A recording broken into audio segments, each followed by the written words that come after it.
when people think about virtual reality, they're always thinking about purely CG, video games. And the idea of telling a story and trying to tell a strict narrative that's in 360 degrees was compelling. And being that I'd come from theater initially, years and years ago, I thought what a great opportunity to combine theater and cinema into this kind of weird amalgamation.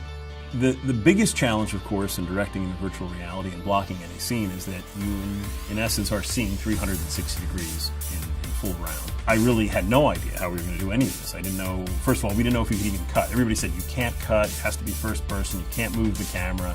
And I'm like, well, how am I supposed to tell a story doing those things? But more importantly, it's how do you tell a narrative?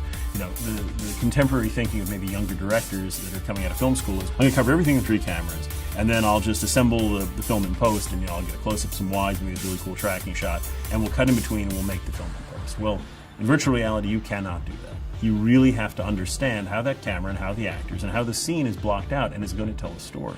And you really have to see the film in your head before you shoot it. A director actually has to have what's called vision. What I found really exciting, and the actors found exciting, was while virtual reality is extraordinarily immersive, it's just as, if not more immersive for the actors. Because the actors now are standing on set, they look around, they don't see a crew, they don't see equipment, they're looking around and all they see is the environment they're in. A new band called Galvanized Soul, great young band. They wanted to do a music video that sort of not only covered the theme of who they are and what they're doing in terms of just trying to break out and show sort of a newer branding, but they also were sort of lighthearted and they're tongue-in-cheek and they're a little self-deprecating. So for that, I wrote up this concept of doing more of a tongue-in-cheek approach to a music video, which was sort of older school, like, you know, Van Halen or the Foo Fighters or Beastie Boys. So we went in that direction, which was great for VR because we could go from scene to scene to scene. We were breaking all the rules that people told us we couldn't do with VR, which is quick cuts in music video. We are telling a story, we're moving the camera, we get close to action. You know, it introduces a lot of technical challenges, but we want to solve those because we feel that that then leads to more compelling content in the future.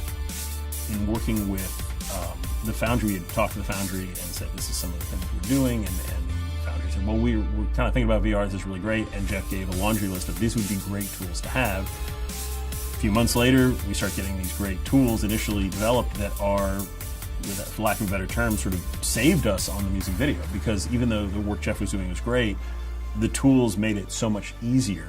It was amazing because I had this whole projection, reprojection workflow that I was very proud of.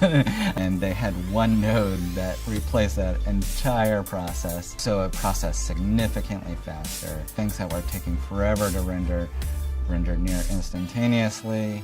And it was just easier to work with.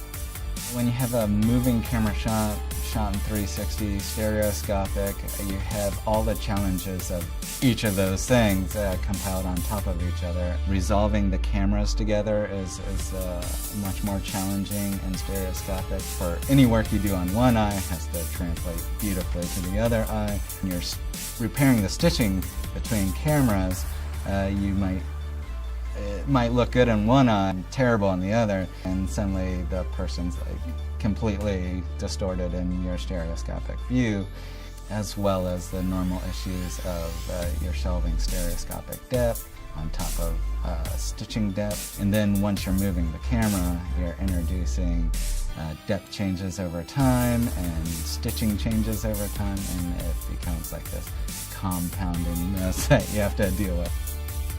Outside of doing it with Nuke and the VR tools, it would be such an immense challenge that I think it would be nearly impossible.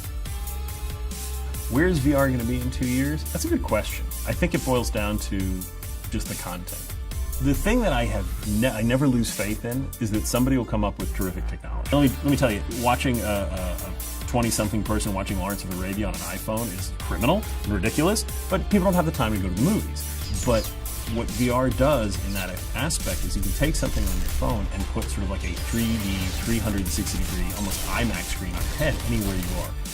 That's the leap, in my opinion. That's the big leap. It's not just about an experience, but it's about bringing an experience that people no longer can do or have the time to